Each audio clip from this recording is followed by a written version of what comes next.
ମାନେ ଆଜି ଆମେ ନକଲି ହୀରା ଚାପ୍ଟର ଅଭ୍ୟାସ ପ୍ରଶ୍ନପତ୍ର କରିବା। ତାହେଲେ 1 ନମ୍ବର ଦେଇଛି ରାଜା ଜଣେ କେଉଁଭଳି ଶାସକ ଥିଲେ? ଉତ୍ତରରେ ଲେଖିବ ରାଜା ଜଣେ ବୁଦ୍ଧିମାନ ଶାସକ ଥିଲେ। 2 ନମ୍ବର ଆମର ରାଜା କାହାକୁ ତାଙ୍କ ପୁଅର ପରାମର୍ଶଦାତା ଭାବରେ ବାଛିଲେ?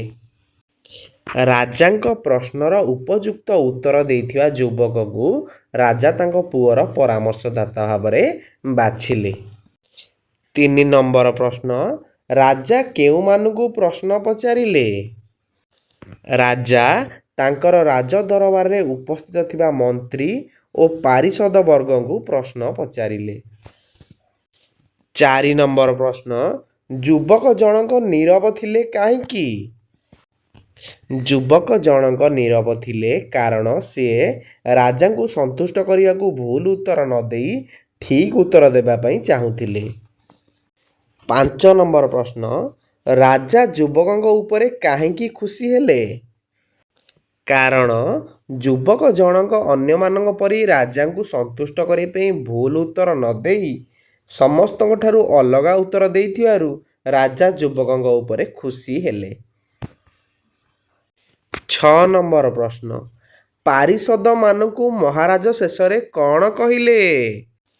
ପାରିଷଦମାନଙ୍କୁ ମହାରାଜା ଶେଷରେ କହିଲେ ଯେ ମନେ ରଖ କର୍ମ ହିଁ ଭଗବାନ, ସତ୍କର୍ମ ସତ୍ ଚିନ୍ତା ମାନବ ଉନ୍ନତିର ମୂଳ ଆଧାର, ସଚୋଟପଣିଆ ହେଉଛି ମାନବିକତା, ତୋଷାମଦ କରିବା ଅନୁଚିତ, ତୁମ୍ଭମାନଙ୍କର ପ୍ରତ୍ୟେକ କାର୍ଯ୍ୟ ପ୍ରଜାମାନଙ୍କ ହିତ ପାଇଁ ହେବା ଉଚିତ।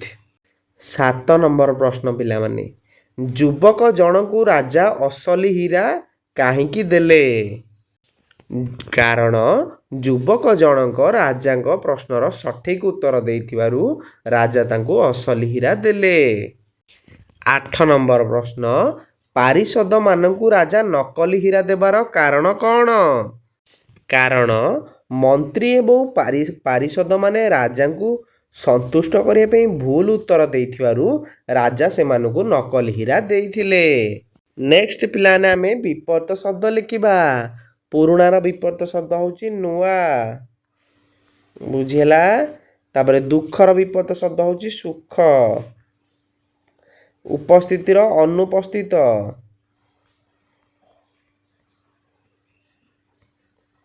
ନେକ୍ସଟ ସନ୍ଦେହର କ'ଣ? ସନ୍ଦେହର ହେବ ନିଃସନ୍ଦେହ,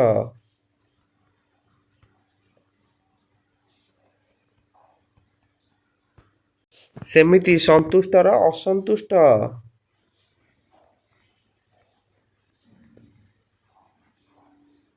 ନକଲିର ଆମେ ଜାଣିଛେ ଅସଲି, ବୁଝିଲା ତ। ନେକ୍ସଟ 2 ନମ୍ବର ପ୍ରଶ୍ନ ରାଜା ପାରିଷଦମାନଙ୍କୁ ସମ୍ବୋଧନ କରି କେଉଁ ପ୍ରଶ୍ନ ପଚାରିଲେ?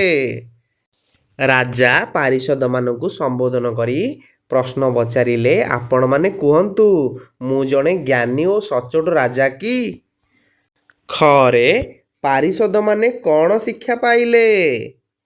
ସେମାନେ ଶିକ୍ଷା ପାଇଲେ ଯେ କର୍ମ ହିଁ ଭଗବାନ, ସତ୍ୟ ଅହିଂସା ସଚ୍ଚୋଟପଣିଆ ମଣିଷର ପରମ ଧର୍ମ, ସତ୍କର୍ମର ଫଳ ସର୍ବଦା ମିଠା ହୋଇଥାଏ।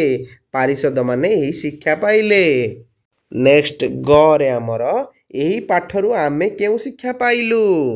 ତାହେଲେ ଏହି ପାଠରୁ ଆମେ ଏହି ଶିକ୍ଷା ପାଇଲେ ଯେ କର୍ମ ହିଁ ଭଗବାନ, ସତ୍କର୍ମ ସତ୍ ଚିନ୍ତା ମାନବ ଉନ୍ନତିର ମୂଳ ଆଧାର, ସଚୋଟପଣିଆ ହେଉଛି ମାନବିକତା, ତୋଷାମଦ କରିବା ଅନୁଚିତ।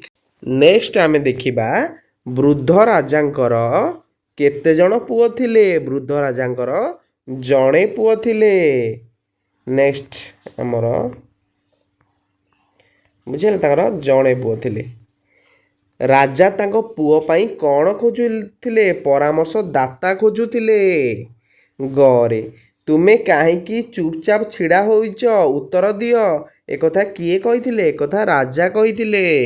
ନେକ୍ସଟ ମହାରାଜା ଆମକୁ କ୍ଷମା କରନ୍ତୁ, ଆମର ଭୁଲ ହୋଇଛି। ଏକଥା କିଏ କହିଥିଲେ? ଏକଥା ପାରିଷଦମାନେ କହିଥିଲେ। ରାଜା ଅସଲି ସୁନା କାହାକୁ ଦେଇଥିଲେ? ରାଜା ଅସଲି ସୁନା ଯୁବକକୁ ଦେଇଥିଲେ। କିଏ ବଡ଼ ବଳବାନ? ସମୟ ହେଉଛି ସବୁଠାରୁ ବଡ଼ ବଳବାନ।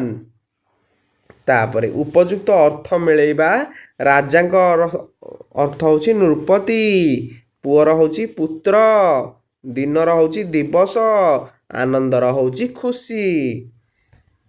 ନେକ୍ସଟ ଆମେ ଯଦି ଚିତ୍ର ଦେଖିବା ତାହେଲେ ପ୍ରଥମେ କିଏ ଅଛନ୍ତି? ଇଏ ହେଉଛନ୍ତି ଆମର ରାଜା। ତାପରେ ନେକ୍ସଟ ଇଏ ଆମର ପାରିଷଦ ମାନେ, ବୁଝିହେଲା। ତାପରେ ନେକ୍ସଟ ଆମେ ଦେଖିବା ଇଏ ଆମର ସିଂହାସନ। ନେକ୍ସଟ ଇଏ ହେଲା ଆମର ଯୁବକ ଜଣକ।